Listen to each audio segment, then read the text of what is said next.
क्या नाम है? ग्लाइकोलिसिस। ग्लाइको वर्ड यूज होता एक तो कार्बोहाइड्रेट के लिए, एक तो ग्लूकोज के लिए। लिसिस जो वर्ड है इसका मतलब क्या होता बोलो? लिसिस का मतलब क्या रहता? Break down. ग्लाइकोलिसिस का एक और एक नाम रहता ईएमपी पाथवे। क्या नाम रहता? EMP pathway. EMP pathway.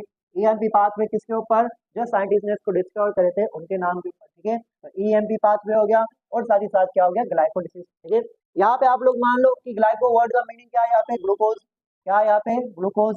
इसका मतलब यहाँ पे हम किसका ब्रेक डाउन करने वाले हैं? ग्लूकोज का ब्रेक डाउन करने वाले हैं। और ब्रेक डाउन को ही आप लोग क्या कहते हैं? लिसिस कहते हैं। क्या कहते हैं इसको आप? लिसिस। पहला सवाल ये होगा कि ग्लाइकोलिसिस कहाँ पे? पहला सवाल क्या होगा कि ग्लाइकोलिसिस कहाँ पे होगा? तो हमारे पास ठीक है, पहले सवाल से पहले हम ये देखेंगे इसको डिस्कवर किसने करा था। इसके डिस्कवर किसने करा था हमारे पास? तो हम यहाँ पे लिखेंगे डिस्कवर्ड बाय ह्यूमंस। बराबर है? कौन से ह्यूमन? ठीक है, तीन साइंटिस्ट है हमारे पास। एक है आपके पास एमडिन। क्या नाम है इसका? एमडिन। दूसरे का नाम है मेयरहॉफ। दूसरे का नाम क्या है? मेयरहॉफ। ठीक है, एक का नाम क्या है? एमडिन। दूसरे का नाम क्या है? मेयरहॉफ। और लास्ट जो साइंटिस्ट है इसका नाम है परनास। क्या नाम है इसका? परनास। ठीक है, एमडेन, मेयरहॉफ, परनास। तो इस पाथवे का नाम क्या हो गया? EMP pathway. ईएमपी में यहाँ पे क्या है? E for Emden, M for Meyerhof और पी फॉर क्या है यहाँ पे? परनास। ठीक है, अब ये जो है रिएक्शन होती कहाँ पे? ग्लाइको आपके पास रेस्पिरेशन की पहली रिएक्शन की लोकेशन क्या होगी? लोकेशन कहाँ पे होगी? बोलो कहाँ पे होंगी? कहाँ पे होती? सेलुलर रेस्पिरेशन कहाँ पे होता? इसके नाम में है ना, सेल में होता। सेल में कहाँ पे होता है? सेल में। सेलुलर रेस्पिरेशन में। ग्लाइकोलिसिस कहाँ पे होता है? तो ग्लाइकोलिसिस आप लोगों ने याद रखना ये होती है साइटोप्लाज्म में। कहाँ पे होती है? साइटोप्लाज्म में। ग्लाइकोलिसिस कहाँ पे होंगे? साइटोप्लाज्म। नेक्स्ट आपके पास सबसे इंपॉर्टेंट पॉइंट, रेस्पिरेशन में बहुत सारे रिएक्शन रहते हैं। सेलुलर रेस्पिरेशन में बहुत सारे रिएक्शन होते हैं और जो फर्स्ट रिएक्शन रहती है सेलुलर रेस्पिरेशन के अंदर, उस रिएक्शन का नाम क्या रहता है? ग्लाइकोलिसिस। अब glycolysis one of the most important reaction है पूरे वर्ल्ड के अंदर। तो ये एक ऐसी रिएक्शन है जो सारे ऑर्गेनिज्म के अंदर क्या है? कॉमन।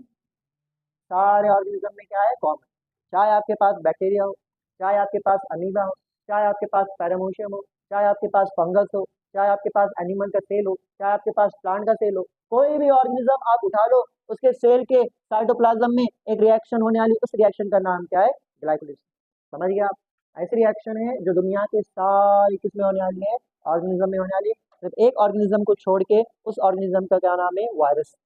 वायरस को छोड़ के ग्लाइकोलिसिस सब में होता। ठीक है, चाहे वो आपके पास ऑटोट्रॉफ हो, ऐसा ऑर्गेनिज्म जो खुद का खाना खुद बनाता, चाहे वो हेटेरोट्रॉफ हो, ऐसा ऑर्गेनिज्म जो क्या करेगा? दूसरे को खाएगा, चाहे वो पैरासाइटिक हो, चाहे वो डिकम्पोजर हो, कोई भी ऑर्गेनिज्म तुम दुनिया में उठा लो, सारे ऑर्गेनिज्म के अंदर एक चीज कॉमन रहेगी कि सबके साइटोप्लाज्म के अंदर एनर्जी बनाने वाली एक प्रोसेस कॉमन रहेगी। वो कौन सी है? ग्लाइकोलिसिस। समझ गए? तो यहाँ पे हम लिखेंगे occurs in all living organism. Occurs in all living organism. Occurs in all living organism. ठीक है, दुनिया के सारे ऑर्गेनिज्म के अंदर क्या होने वाली? ग्लाइकोलिसिस होने वाली। एक्सेप्ट कौन होने वाला? Except except virus. ठीक है, और occurs in all living organism मतलब क्या है? Autotroph and heterotroph.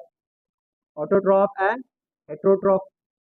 ठीक है, और दूसरा क्या आएगा आपके पास? Prokaryote and eukaryote. ठीक है, अब यहाँ पे आपने सबको कवर कर दिया। यहाँ पे क्या कर दिया आपने? सबको कवर कर दी ये स्टेटमेंट से। प्रोकैरियोट और यूकैरियोट, ऑटोट्रॉफ और हेटेरोट्रॉफ। ठीक है, समझ गए इतना आप लोग? ठीक है, अब जो ग्लाइकोलिसिस है इसके अंदर कितने नंबर ऑफ स्टेप्स होंगे? इसमें कितने नंबर ऑफ स्टेप्स होंगे? Number of steps. Number of steps. ठीक है, तो आप लोगों ने याद रखना कि यहाँ पे 10 स्टेप्स होंगे। कितने स्टेप्स होंगे यहाँ पे? 10 स्टेप्स होंगे। अब हमने आप लोगों को बताया था कि जो सेलुलर रेस्पिरेशन है कौन सी रिएक्शन है? एंजाइमेटिक रिएक्शन है। हमने आप लोगों को कहा था कि सेलुलर रेस्पिरेशन में चाहे वो ग्लाइकोलिसिस हो या इसके आने वाले जितने रिएक्शन हो, हर रिएक्शन में, हर स्टेप के अंदर क्या इस्तेमाल होने वाला है? एंजाइम। तो अगर हमने कहा यहाँ पे नंबर ऑफ स्टेप्स 10 है, तो नंबर ऑफ एंजाइम्स कितने होंगे? बोलो कितने होंगे? 10 होंगे। नंबर ऑफ एंजाइम्स कितने यहाँ पे? 10। अब यहाँ पे प्रॉब्लम ये है कि हमने कहा कि यहाँ पे हम बॉन्ड तोड़ने वाले, किसके बॉन्ड तोड़ने वाले? ग्लूकोज की। और जब ग्लूकोज की बॉन्ड तोड़ेंगे तो क्या निकलना चाहिए? ग्लूकोज। तो आप लोगों ने यहाँ पे याद रखना कि यहाँ पे एक भी ग्लूकोज नहीं निकलता। No CO2 evolution. No CO2 evolution. Glycolysis के अंदर CO2 निकलेगा? नहीं निकलेगा। और इसको जो है आप बोलते हैं पार्शियल ऑक्सीडेशन। क्या बोलते हैं इसको आप? Partial oxidation. क्यों? क्योंकि इसके अंदर CO2 का लॉस नहीं होता, इसलिए उसको आप क्या बोलेंगे? Partial oxidation. अब ग्लाइकोलिसिस होता क्या? ग्लाइकोलिसिस मतलब कि हम क्या करेंगे, हम यहाँ पे लेंगे ग्लूकोज। क्या लेंगे हम यहाँ पे? ग्लूकोज। ग्लूकोज कितने कार्बन का है बोलो? 6 कार्बन का। ग्लूकोज कितने कार्बन का? 6 कार्बन। और ग्लूकोज को हम कन्वर्ट करेंगे पायरुवेट में। किसमें कन्वर्ट करेंगे? पायरुवेट। पायरुवेट आपके पास 3 कार्बन का है, ग्लूकोज आपके पास 6 कार्बन का है। इसका मतलब यहाँ पे कितने पायरुवेट बनेंगे? यहाँ पे 2।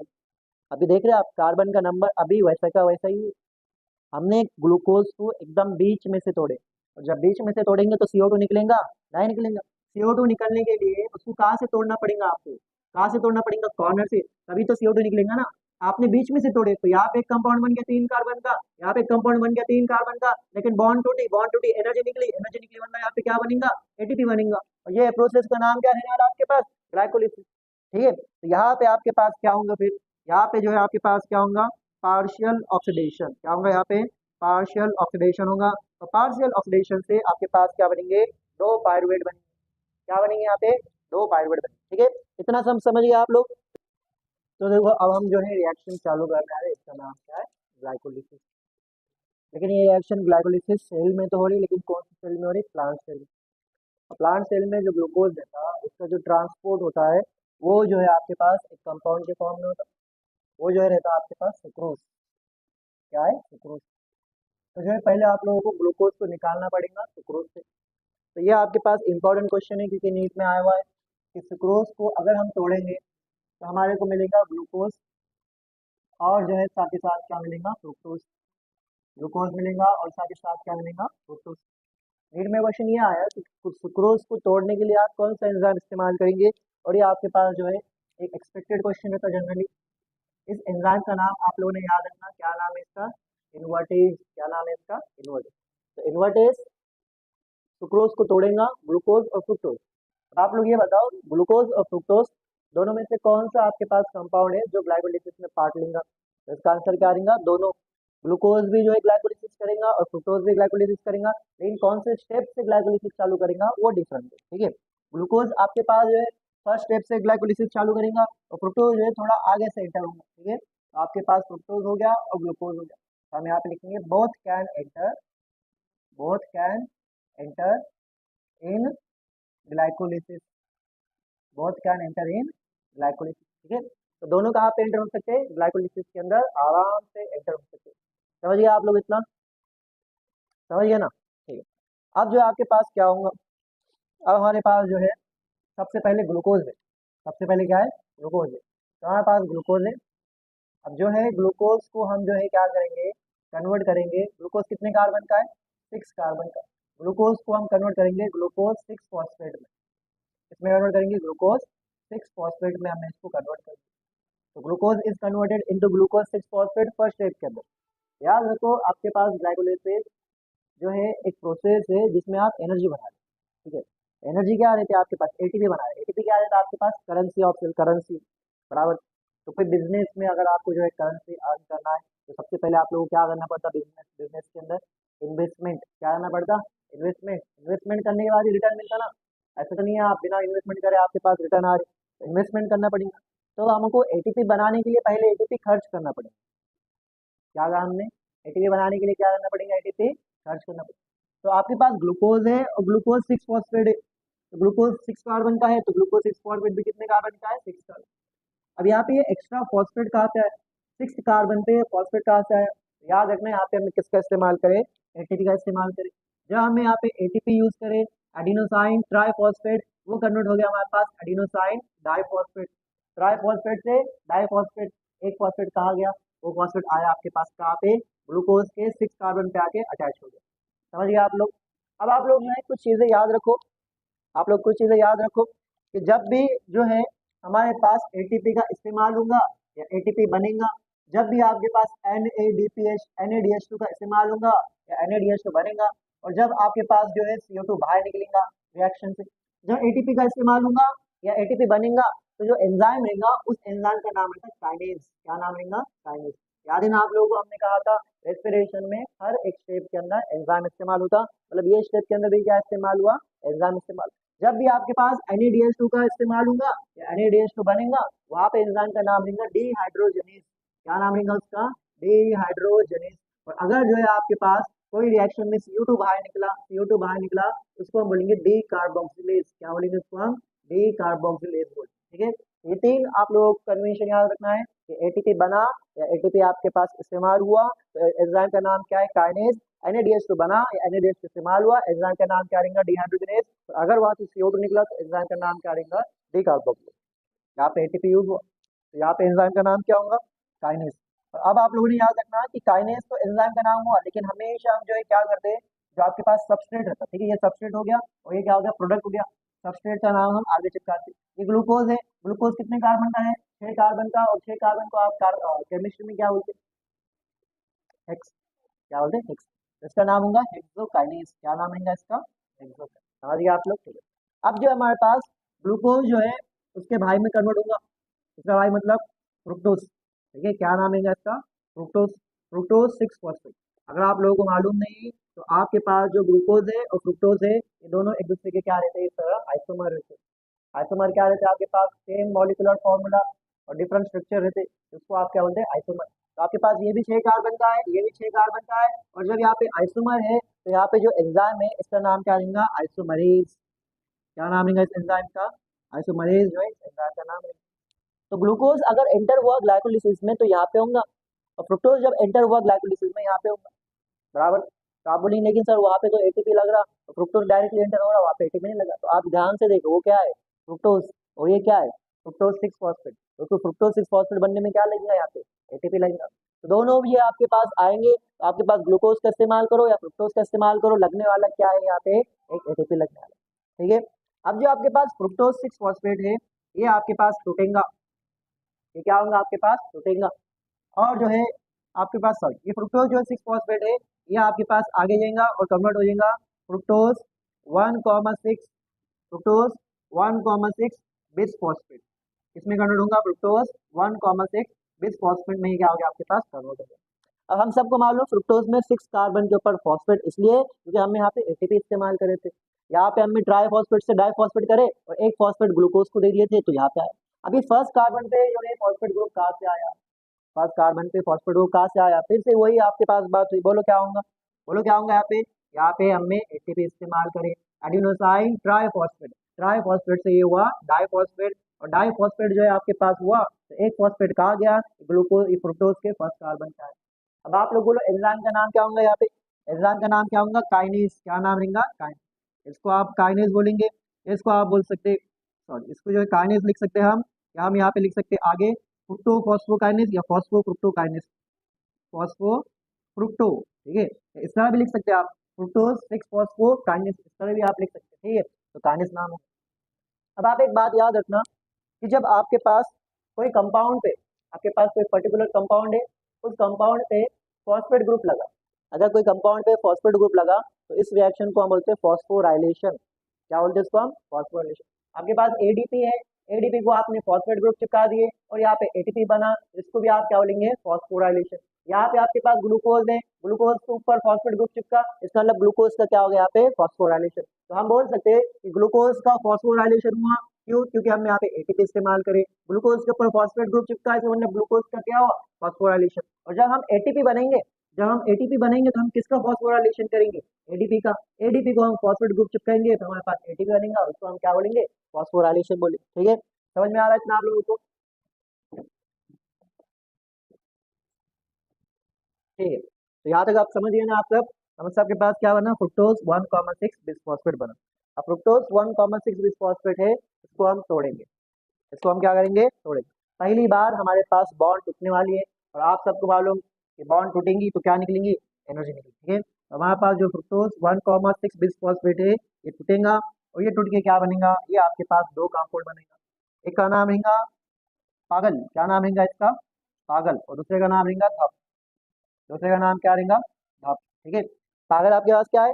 फॉस्फोग्लिसरॉल्डिहाइड, और ये रहेगा आपके पास डाईहाइड्रोक्सी एसीटोन फॉस्फेट। क्या नाम है इसका? Dihydroxy acetone phosphate. और ये आपके पास क्या है? फॉस्फोग्लिसरॉल्डिहाइड। ये कितने कार्बन का रहेगा हमारे पास? 3 कार्बन का। कितने कार्बन का रहेगा? 3 कार्बन का। ये कितने कार्बन का रहेगा? 3 कार्बन का। दोनों कितने कार्बन के, 3 कार्बन। और यहाँ पे आपने एंजाइम याद रखना, यहाँ पे जो एंजाइम यूज होगा इसका नाम है अल्डोलेज। क्या नाम है इसका, अल्डोलेज।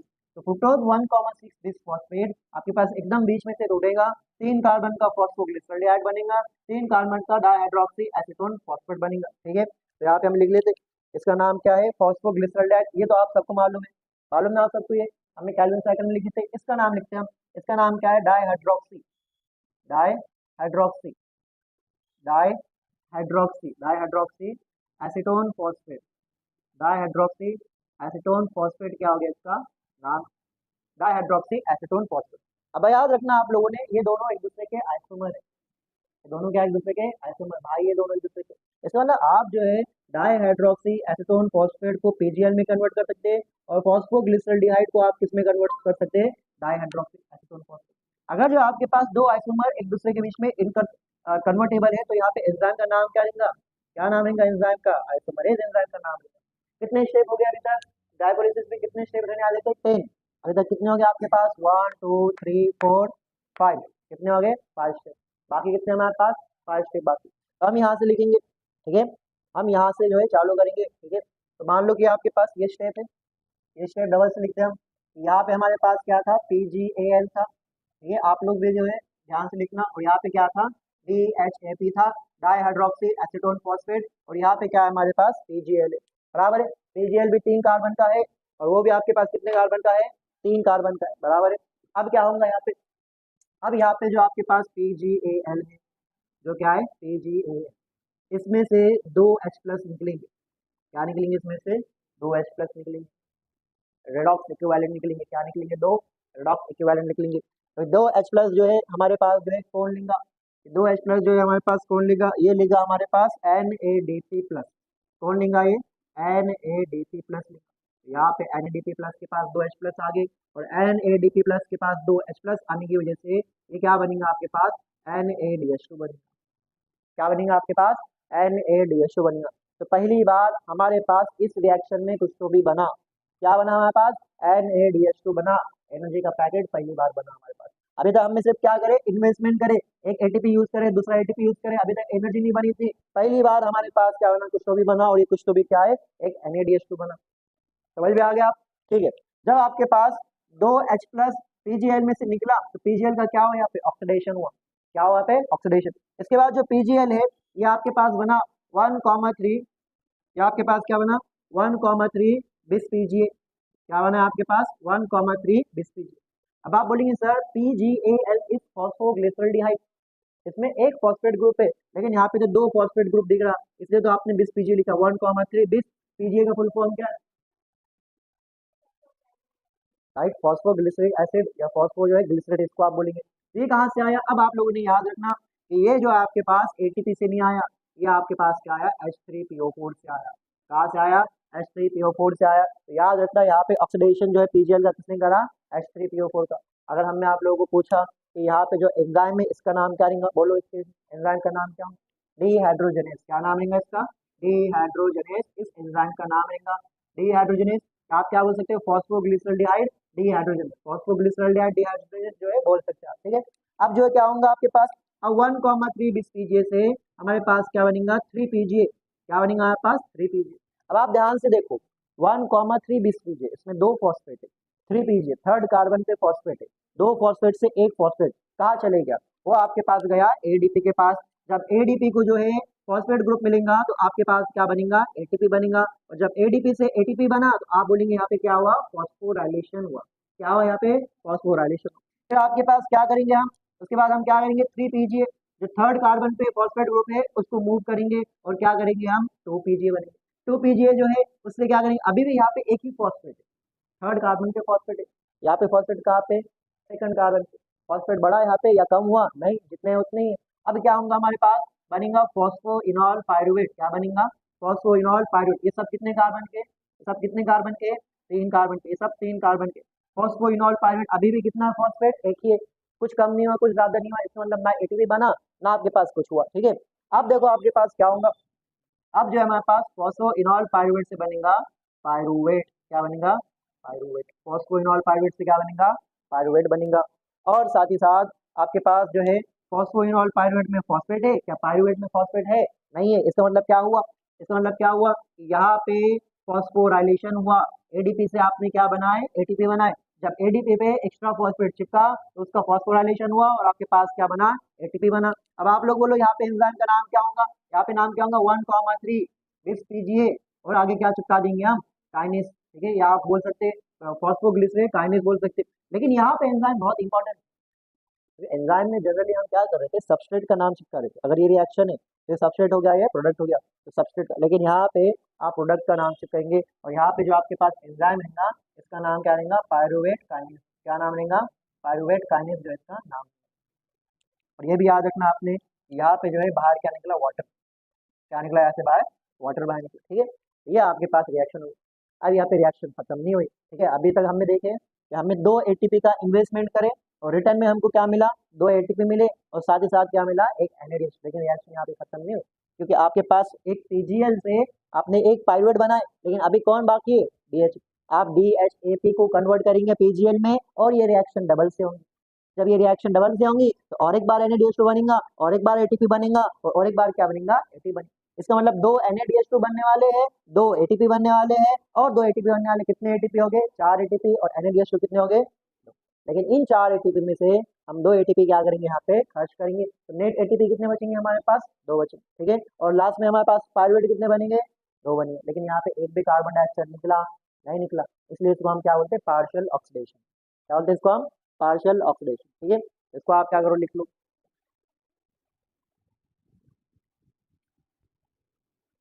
ठीक, तो देखो आप लोग यहाँ पे सबसे पहले ग्लूकोज का फॉस्फोराइलेशन हुआ, मतलब यहाँ पे क्या इस्तेमाल हुआ? एटीपी। और क्या बना? Glucose 6 phosphate. उसके बाद जो है आपके पास ग्लूकोज फ्रुक्टोज में कन्वर्ट हुआ। Glucose 6 phosphate is converted into fructose 6 phosphate with the help of enzyme isomerase.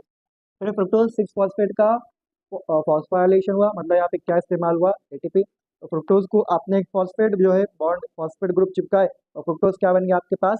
Fructose 1,6 bis phosphate. अब एटीपी जब भी इस्तेमाल हुआ या एटीपी जब भी आपके पास बना तो जो है एंजाइम का नाम क्या रहेगा? काइनेस। फ्रुक्टोज 1,6 बिस फॉस्फेट एकदम बीच में से टूट जाएगा with the help of enzyme aldolase. और क्या बना आपके पास? फॉस्फोग्लिसरल्डिहाइड। और साथ ही साथ क्या बना? Dihydroxy acetone phosphate. ये एल्डिहाइड है, ये कीटोन है, ये एसीटोन है। ठीक है, इतना याद रखना आपने। उसके बाद जो है PgAl के अंदर से 2 रेडॉक्स इक्विवेलेंट निकले हाइड्रोजन के फॉर्म में और वो किसको अटैच हो गए? Na+।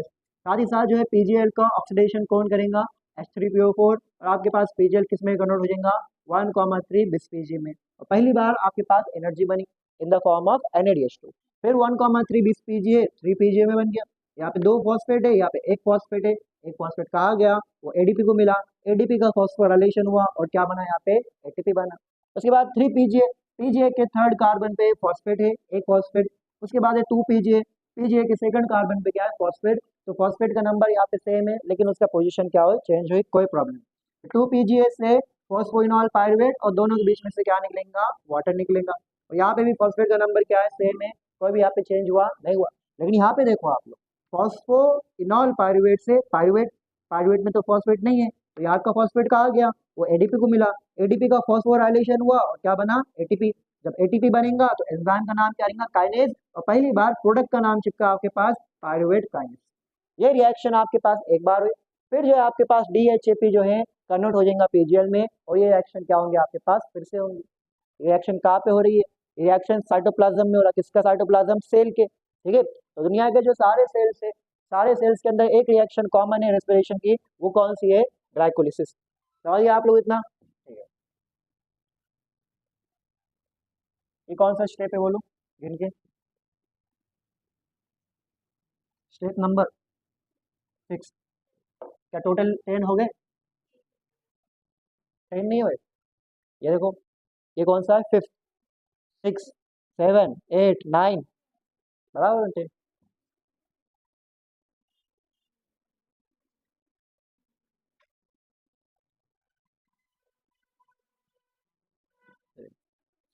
इसमें हम एनसीईआरटी के कुछ पॉइंट लिखेंगे इंपॉर्टेंट। ठीक है, ये जो हमारे पास है in step 6, in step 6 2 redox equivalent 2 redox equivalents in form of H are removed किसमें से निकाले हमने, रिमूव फ्रॉम, 2H कहाँ से निकाले थे हमने, PGL से, एंड ट्रांसफर टू किसको दिए थे हमने, NAD प्लस, ठीक है। और साथ ही साथ लिखेंगे हम, और साथ ही साथ लिखेंगे PGL इज ऑक्सीडाइज बाय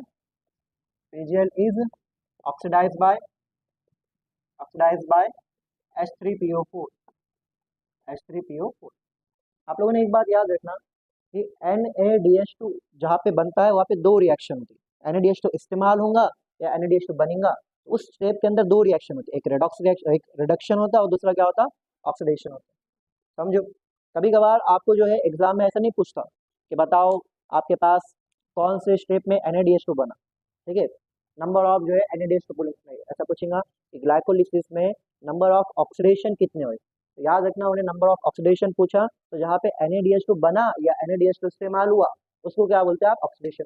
कितने हुए वहाँ पे, एक हुआ था आपके पास PGL में, फिर दूसरा DHA कन्वर्ट हुआ, फिर से क्या हो गया PGL।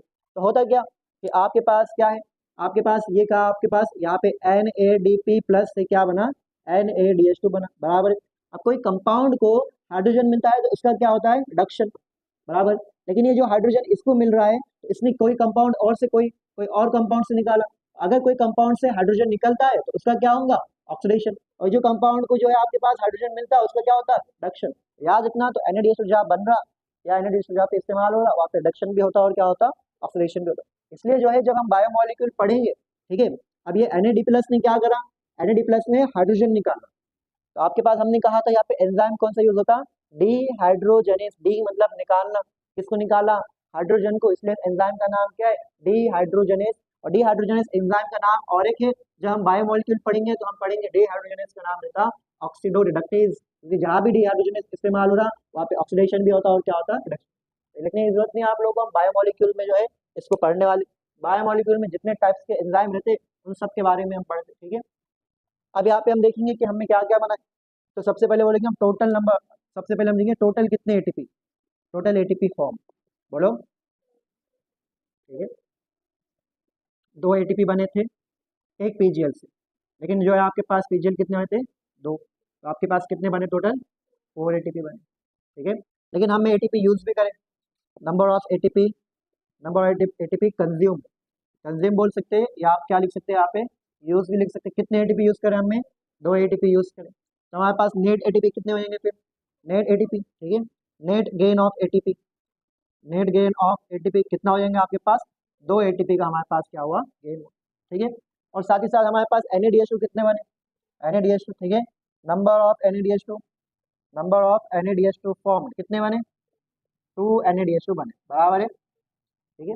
लेकिन आप लोगों ने याद रखना कि NADH2 रहता क्या, याद रखो आपके पास ATP और NADH2 दोनों क्या है, करेंसी है सेल की, जनरली ATP को बोलते हैं करेंसी ऑफ सेल, ठीक है। करेंसी क्या रहती है कि आप जो है कहीं गए, फॉर एग्जांपल आप जो है कोई पानी पूरी वाले के पास गए, उसको क्या बोले आपने, आपने पानी पूरी खा लिए, तो उसको क्या देंगे आप, पैसे देंगे, 10 रुपये दिया आपने उसको, बराबर है, तो क्या दिया आपने उसको, 10 ATP दी, चिल्लर दिया आपने, क्या दिए, 10 ATP।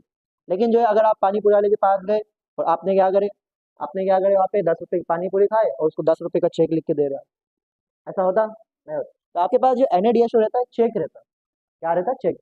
अब चेक के ऊपर क्या लगे रहता है आपके पास, करेंसी लिखी रहती है, ATP। तो ये जो NADH ये चेक है, इस चेक के ऊपर लिखा रहता है 3 ATP, क्या लगा हुआ है, 3 ATP। लेकिन तुम चेक कहीं भी इस्तेमाल कर सकते नहीं, चेक इस्तेमाल करना है तो पर्टिकुलर जगह पे जाना पड़ता है, कौन सी पर्टिकुलर जगह, बैंक जाना पड़ेगा। इसी तरह जो सेल के अंदर बैंक रहता जहाँ पे तुम्हारे को चेक ले जाना पड़ता, तब जाके NADH2 मिलता, तब जाके ATP मिलता। एक NADH2 देंगे आप बैंक में, चेक देंगे तो क्या देंगे आपको, 3 ATP। और सेल के अंदर जो बैंक है जो NADH2 को एक्सेप्ट करता वो रहता आपके पास माइटोकॉन्ड्रिया, क्या रहता, माइटोकॉन्ड्रिया। अब चेक जो है आपके पास, आप बैंक में ले जाके सब फेंक देते, ये लो चेक बोल के मेरे को ये पैसे दो, नहीं, आपको कहाँ जाना पड़ता है, बैंक के अंदर एक स्पेसिफिक काउंटर पे जाना पड़ता है। तो माइटोकॉन्ड्रिया में भी जो आपको NADH2 जो है लेके जाना पड़ेगा, कहाँ पे, इनर मेम्ब्रेन के पास। माइटोकॉन्ड्रिया क्या है, डबल मेम्ब्रेन ऑर्गेनेल है, तो इनर मेम्ब्रेन के पास आप ले जाएंगे और इनर मेम्ब्रेन के अंदर एक रिएक्शन होती है जिसका नाम है ईटीएस। ईटीएस क्या करता है, आपको एक NADH2 से 3 ATP देता। इसका मतलब यहाँ पे कितने ATP बने, 2 3 6 बने, बराबर है। लिख लो इसको आप।